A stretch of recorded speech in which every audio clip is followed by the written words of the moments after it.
ሰላም ጤና ይስጥልኝ እንደምናላችሁ ውድ የቅኔ ሚዲያ ተከታታዮች፣ እግዚአብሔር ይመስገን እኔ ሰላም ነኝ። ዛሬ ደግሞ ይሄን የመሰለ ሲያዩት የሚያምር የሚጣፍጥ የፈላፈል አሰራር ይዤላችሁ ቀርብ ያለው እስከ መጨረሻው ከኔ ጋር ሁኑ። ከዛ በፊት ግን ለቻናሌ አዲስ ከሆናችሁ ሰብስክራይብ በማድረግ ተቀላቀሉኝ። ሀሳብ አስተያየት ካላችሁም ኮሜንት ላይ ጻፉልኝ። ላይክና ሼር እያደረጋችሁ አብራችሁ ይሁኑ። ወደ አሰራሩ እንሄዳለን። እዚህ ጋር ጉድጉድ ያለ እቃ እናዘጋጅና በዋነኝነት የምጠቀመው ግብአት ሽምብራ ነው። ነጩ ሽምብራ እጠቀማለሁ። አፈር ጠጠር እንዳይኖረው ለቅሜ ካዘጋጀው በኋላ ሽምብራውን ለ24 ሰዓት ውሃውን በርከት አድርጌ ዘፍዝፌ አሳድረዋለሁ።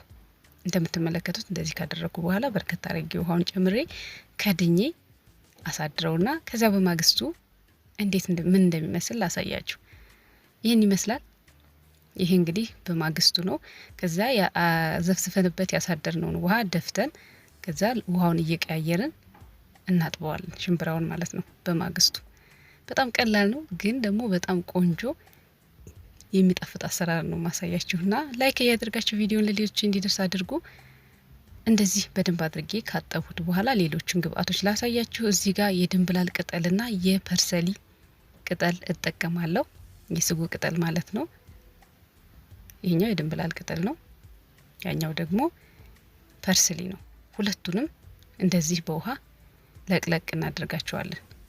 ይሄው እንደዚህ ማጠብ ማለት ነው። ከዛ ፐርስሊ ወይ አንደኛውን ብቻ መጠቀም ትችላላችሁ፣ ወይ ፐርስሊውን ወይ ድንብላሉን የምታገኙት ነው። ሁለቱንም ካገኛችሁ ሁለቱንም በጣም ቆንጆ ነው። ከዛ ልክ እንደዚህ ከተፍ ከተፍ አድርገዋለሁ፣ አልፎ አልፎ ማለት ነው። ስለምፈጨው ምንም ችግር የለውም። እስቲ እኔ ደግሞ ዛሬ የራሴን አሰራር እያካፈልኳቸው ነው። እናንተ ደግሞ ፍላፍልን እንዴት እንደምትሰሩት ኮሜንት ላይ ጻፉልኝ። ፐርስሊውንም የድንብላል ቅጠሉንም ከታተፌ እንደዚህ አዘጋጀዋለሁ። ላይክ እያደረጋችሁ ቪዲዮ ለሌሎች እንዲደርስ አድርጉ። እንደዚህ አዳዲስ ቪዲዮ ስለቅ እንዲደርሳችሁ ደግሞ ሰብስክራይብ እያደረጋችሁ ተቀላቀሉኝ። ከዛ በመቀጠል ሽምብራውን ተመልከቱት። እንደዚህ ካደረግን በኋላ ከዛ ነጭ ሽንኩርት እጠቀማለሁ። ቀይ ሽንኩርት አዘጋጅቻለሁ። ቀይ ሽንኩርቱንም እንደዚህ ሁሉንም አንድ ላይ ቀላቅለውና በምን እንደምፈጨው አሳያችኋለሁ። ድንብላል ቅጠልና የፐርስሊ ቅጠሉንም አንድ ላይ እንደዚህ ያደረኩት። በጣም አጭር ቪዲዮ ነው፣ ግን ደግሞ በጣም ቆንጆ አሰራር ነው እያሳየኋቸው ያለሁትና ላይክ አድርጉ።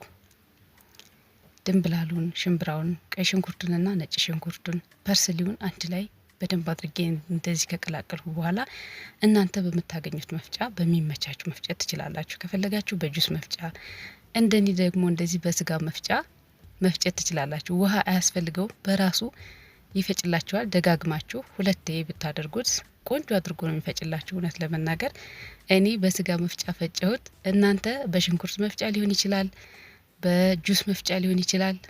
ጁስ መፍጫው ግን ውሃ ካላደረጋችሁ ትንሽ ያስቸግራል። የሽንኩርት መፍጫ መጠቀም ትችላላችሁ። እኔ ግን ውሃ ሳልጠቀም እንደዚህ ቆንጆ አድርጎ ፈጭቶልኛል።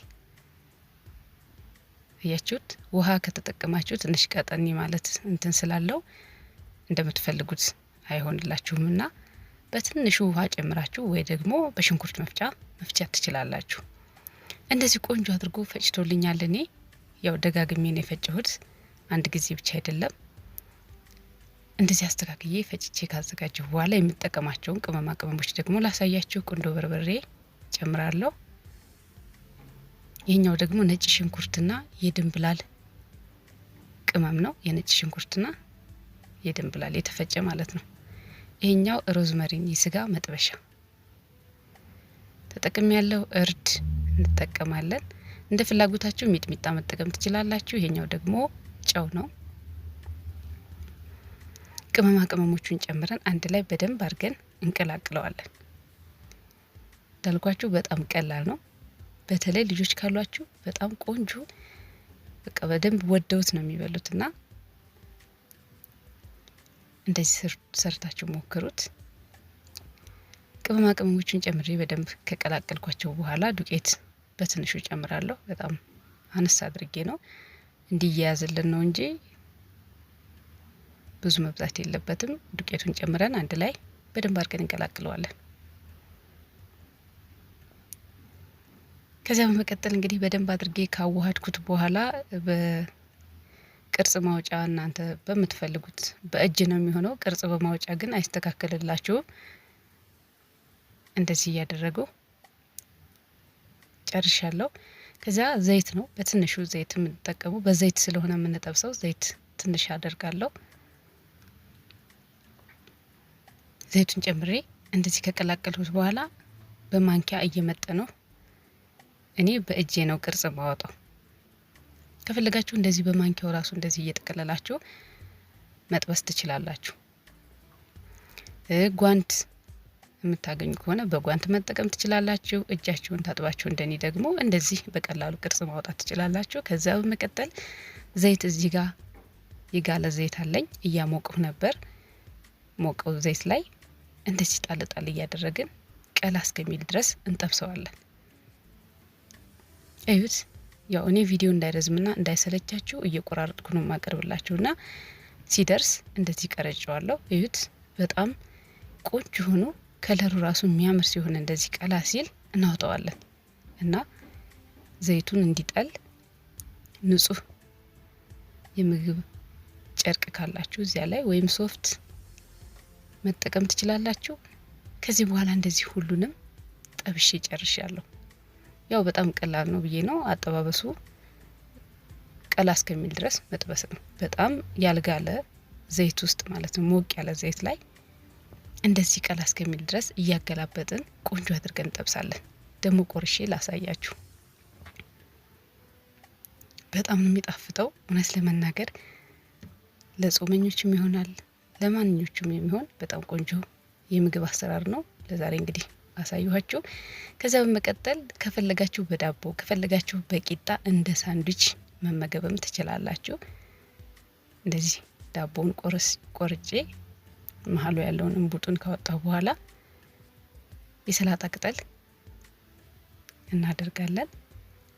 ከዛ ፈላፍሉን ካደረግን በኋላ እንደዚህ ማድረግ ነው። በጣም ቀላል ነው። ቂጣም ከሆነ በቂጣ መጠቅለል ነው። ሽንኩርት፣ ቲማቲም አድርጌ እንደዚህ በዳቦ መመገብም ይቻላል። በጣም ቆንጆ ምግብ ነው። እንግዲህ ሰርታችሁ እንደምትሞክሩት ተስፋ አደርጋለሁ። እንደዚህ አድርጌ ጨርሻለሁ። ለዛሬ ይዤላችሁ የቀረቡት ቪዲዮ ይህንን የመሰለ ቆንጆና የሚጣፍጥ የፍላፍል አሰራር ነበር። ስለተከታተላችሁኝና ስለምትሰጡኝ ሀሳብ አስተያየት ከልብ አድርጌ አመሰግናለሁ። መልካም ጊዜ። ቻው።